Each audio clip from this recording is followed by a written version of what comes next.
আসসালামু আলাইকুম বন্ধুরা, কেমন আছেন আপনারা সবাই? আমি ভালো আছি, আল্লাহর অশেষ সহমতে। আশা করছি আপনারাও ভালো আছেন। আমি আজকে আবার চলে আসলাম আমার সেকেন্ড ব্লগ নিয়ে। তো এটা হচ্ছে আমার সেকেন্ড ব্লগ। আর আমি রাতের বেলা ভিডিও শ্যুটটা করছি, কারণ দিনের বেলা তো করিনি, রাতের বেলাই করছি। আর এই রাতের বেলা আমি এখন মুখে লাগিয়ে নিচ্ছি একটা ফেস প্যাক। এই ফেস প্যাকটার মধ্যে আছে সামান্য একটু হলুদ, সামান্য বেসন আর একটু লেবুর রস। এই দিয়ে আমি একটা ফেস প্যাক মাখিয়ে নিয়েছিলাম। আর আমরা গ্রামে থাকি, গ্রামের গৃহবধূ, তো ঘরেতে আমরা যা পাই তাই কিন্তু ব্যবহার করি। আর এগুলো কিন্তু ভালো ফলাফলও হয়। আর দামি দামি ফেস ওয়াশ, ফেস প্যাক বা ক্রিম এগুলো কেনার ক্ষমতা কিন্তু আমাদের অতটা নেই।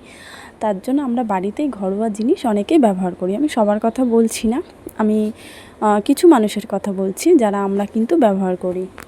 তো এটাকে এখন আমি মুখের মধ্যে অ্যাপ্লাই করে নিচ্ছি। আর এটাকে মুখের মধ্যে লাগিয়েই এটা যতক্ষণ শুকাবে ততক্ষণ কিন্তু আমার রাতের বেলা সমস্ত কাজ হয়ে যাবে। তো তার জন্য এটাকে আমি মুখে লাগিয়ে নিলাম। মুখে লাগিয়ে নিয়ে আমি কিন্তু সমস্ত কাজকাম করব। তো এখন আগে সর্বপ্রথম আমি কিন্তু আমার বিছানাটা গুছিয়ে নেব সুন্দর করে। তো রাত্রিরে শুতে যাওয়ার আগে কিন্তু বিছানাটা তো ভালো করে গুছিয়ে নিতে হবে। আর যেহেতু আমাদের শুতে যাওয়ার কিন্তু অনেকটা টাইম দেরি আছে, আর এখন বাজে ঘড়িতে 8টা।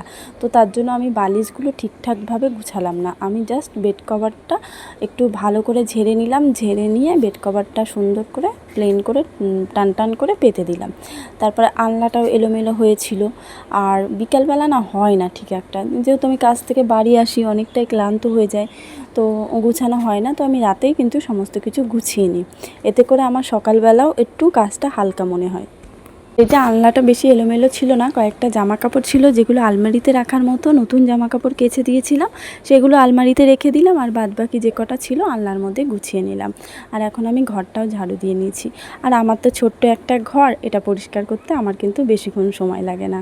আবার আমার ঘরদোর হচ্ছে, সবই আপনারা আমার ব্লগে দেখতে পারবেন, তখন কিন্তু আমার খাটনির পরিমাণটা আরও বেশি হয়ে যাবে।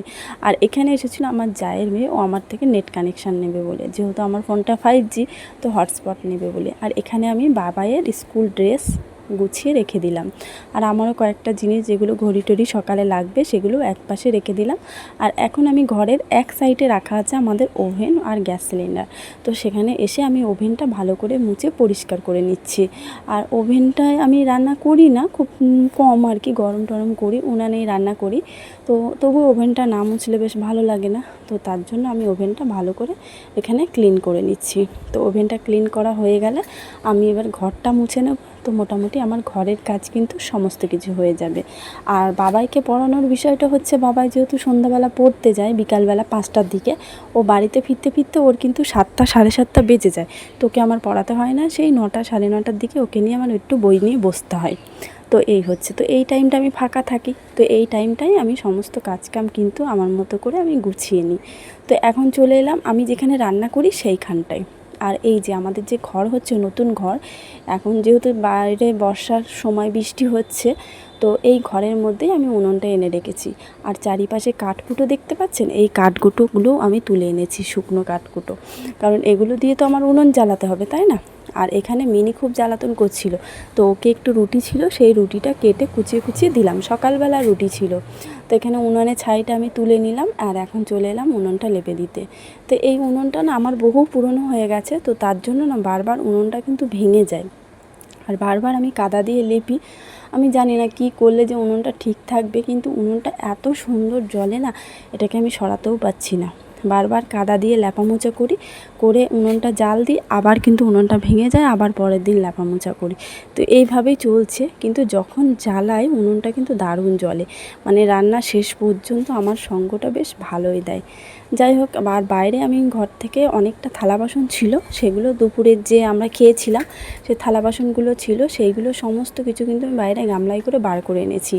আর যে পানির বোতলগুলো ছিল খালি যেগুলো, সেগুলো ব্যাগের মধ্যে ভরে আমি কলপাড়ের ওখানে রেখে এসেছি। যেহেতু এখন তো কলে পানি নেই, আর তার জন্য ওই পানিগুলো তো সকালবেলা ভরবো, তো কলের সাইডে আমি ব্যাগে ভরে রেখে এসেছি। সকালবেলা ঘুম থেকে উঠলে আমি পানিগুলো ভরে নেব। আর অনেকগুলো জামা কাপড় ছিল, সেই জামা কাপড়গুলোই কিন্তু আমি গামলার মধ্যে একটু সার্ফ জলে দিয়ে ভিজিয়ে দিয়ে চলে এসেছি ওখানটায়। তাহলে সকালবেলা ঘুম থেকে উঠে আমি হচ্ছে ওই যে পানিরগুলো সব ভরে নেব, আর হচ্ছে জামা কাপড়গুলো কেচে নেব।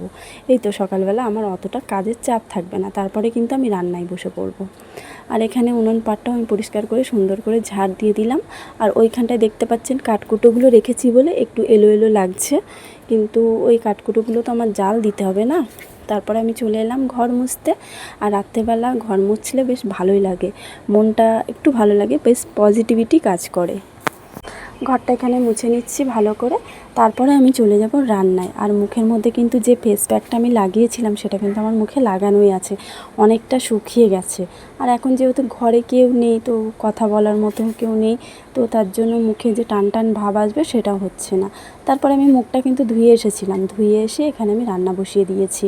আর এখানে একটু সিমাই করে নিচ্ছি, বাবাই বলছিল যে সিমাই খাবে।